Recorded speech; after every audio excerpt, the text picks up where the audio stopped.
preach in a church that has a few people. In this case, when you're called to preach and you preach in a church of 600-700 people, your first sermon. You got one to hear this month, and you got one to hear that's surrendered to the ministry next month.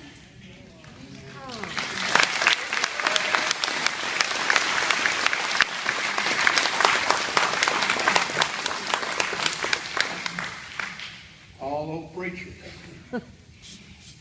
Remember one time when God honors the preaching of the gospel with new preachers of the gospel of Jesus Christ. This is Weston. Hey, Weston. And you can take those scriptures off of here and you can put the camera on him, because I'm sure Mama and them are going to want to take of this.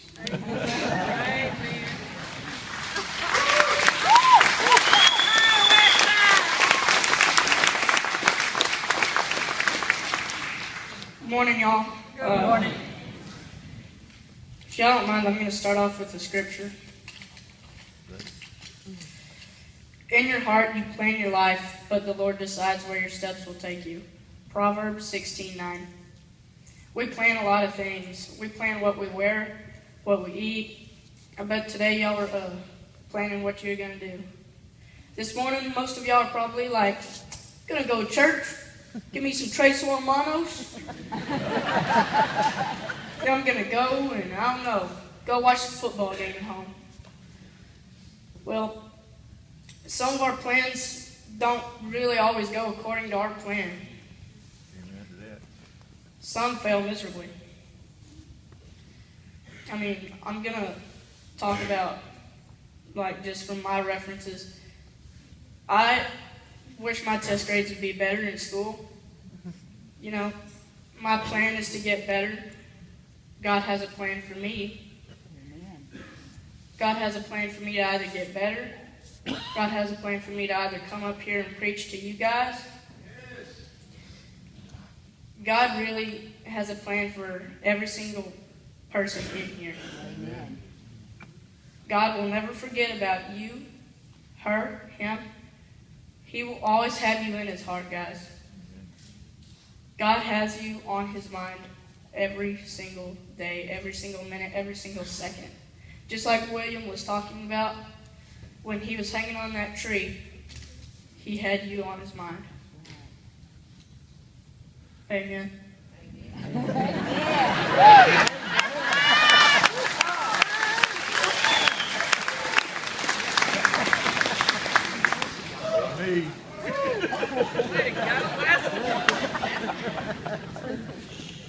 Another example is in August we had a rodeo, and of course I was a steer rider that got hurt. But you know, my life kind of got changed after I kind of got hurt. I accepted that God has a plan for me no matter what happens. It really did change me. Started thinking about God more. I got rid of some distractions, and I felt more closer to God after that. I really did. You know, I know most of you grown-ups have plans that you didn't expect to happen. Me and my dad were actually talking about this maybe last week or something. I asked him if he ever thought he'd be a lay pastor here. He was a Catholic growing up. Bless his daughter. So it's just so amazing how God can change your heart, your life, and your purpose. God has the ultimate plan. Ever since the day he waved his arm and said, "Let there be light." That's right. I know all of you can probably think of something that did change in your life. I mean, most of you, or all of you actually, have had that one point in your life where you had a plan that didn't go expected or how you wanted it to go. Am I right? Amen. Thankfully, some of these plans are better than we ever imagined.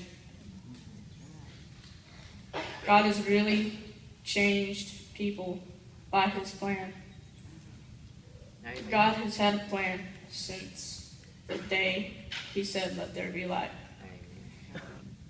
God's plan will be better than any of yours ever that you can ever think of.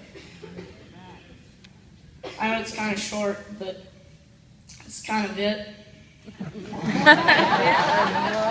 know it's kind of short, but it's kind And of it. uh, Kind of it. That's all I got to say.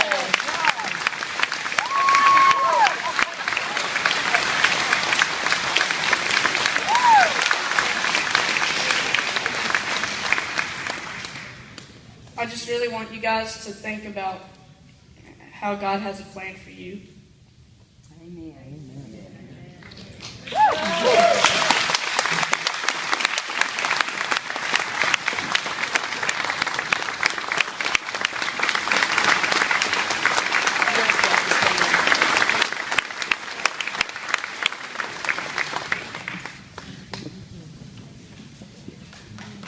You might ought to watch out.